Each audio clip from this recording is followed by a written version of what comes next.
5 minutes de français, de françaisavecpierre.com. Bienvenue dans ce nouvel épisode de 5 minutes de français. Émilie, tu m'écoutes ? Oui, pardon, j'étais sur TikTok. C'est dingue ce que je viens de voir. C'était un moine Shaolin qui arrivait à sauter au-dessus de 3 personnes en même temps. Émilie, on a commencé 5 minutes de français là. Ah oui, désolée. C'est quoi le thème ?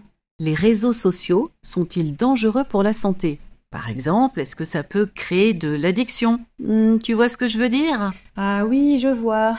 5 heures et 7 minutes par jour. C'est le temps moyen que les Français consacrent à leur smartphone au quotidien, hors activité professionnelle, selon un rapport annuel de data.ai. Oui, c'est une activité vraiment chronophage. Cela signifie que ça nous prend beaucoup de temps.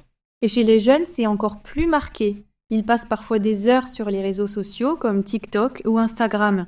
Le danger, c'est qu'ils peuvent avoir du mal à faire la différence entre le virtuel et la réalité. Oui, et ça peut même avoir des conséquences sur leur santé mentale. Ils peuvent se comparer en permanence à ce qu'ils voient en ligne, et ça peut générer de l'anxiété ou même de la dépression. Certaines personnes comparent cela aux expériences réalisées sur des souris. On leur administre une dose de dopamine lorsqu'elles appuient sur un bouton et on observe qu'elles finissent par devenir complètement folles, ne pensant plus qu'à appuyer sur le bouton. La dopamine, c'est une substance sécrétée par notre cerveau qui produit du plaisir, mais aussi une addiction. Eh bien, passer d'une vidéo à l'autre, comme on le fait sur TikTok, produirait le même effet, entraînant ainsi une addiction. Et qu'est-ce que tu penses des discussions sur l'interdiction de TikTok aux États-Unis ? C'est un débat intéressant. Certains disent que cela protégerait les États-Unis contre le risque d'espionnage, mais d'autres pensent que c'est une atteinte à la liberté d'expression. En tout cas, ça montre bien que ces plateformes ne sont pas sans risque. Finalement, comme pour beaucoup de choses, c'est une question d'équilibre. Il faut savoir utiliser les réseaux sociaux à bon escient. L'expression « à bon escient » veut dire de manière appropriée, avec discernement. Oui, par exemple, en s'imposant des limites. Ne pas y passer trop de temps et éviter de les consulter juste avant de dormir. Exactement. Et aussi, être critique face au contenu qu'on voit en ligne. Tout ce qui est mis en ligne n'est pas toujours vrai ou fiable. Être mis en ligne signifie être publié sur Internet. Bien sûr. Et tu sais, ça fait du bien d'être déconnecté de temps en temps. Se déconnecter, c'est aussi passer du temps dans le monde réel, loin des écrans. Alors avant de continuer, une question quiz.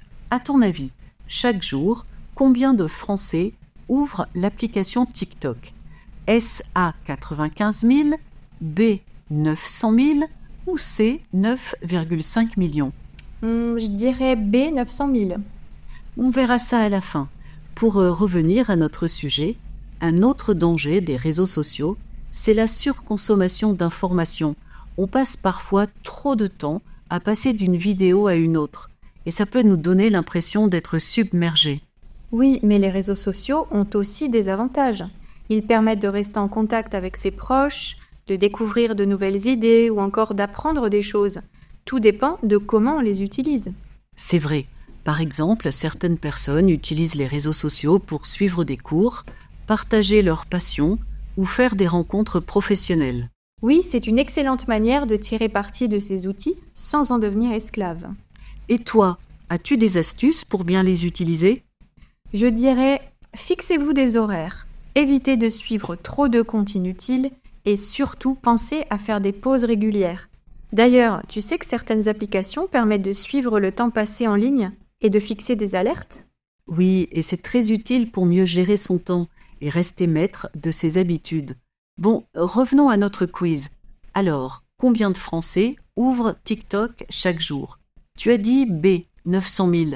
Mais la réponse est C, 9,5 millions. Waouh, c'est impressionnant! Mais ça montre bien l'importance de sensibiliser les utilisateurs aux dangers potentiels. Avant de conclure, voici les expressions que nous avons vues aujourd'hui. Chronophage, cela signifie que quelque chose prend beaucoup de temps. Utiliser quelque chose à bon escient. Cela veut dire l'utiliser de manière appropriée, avec discernement. Être déconnecté, c'est ne pas être au courant des nouvelles tendances ou être hors ligne. Mettre en ligne, c'est publier du contenu sur Internet. Et n'oubliez pas que vous pouvez retrouver le résumé du vocabulaire, la transcription et le podcast à télécharger sur notre site françaisavecpierre.com. Le lien est dans la description. Merci de nous avoir écoutés aujourd'hui et à très vite pour un nouvel épisode de 5 minutes de français. Au revoir. 5 minutes de français, de françaisavecpierre.com.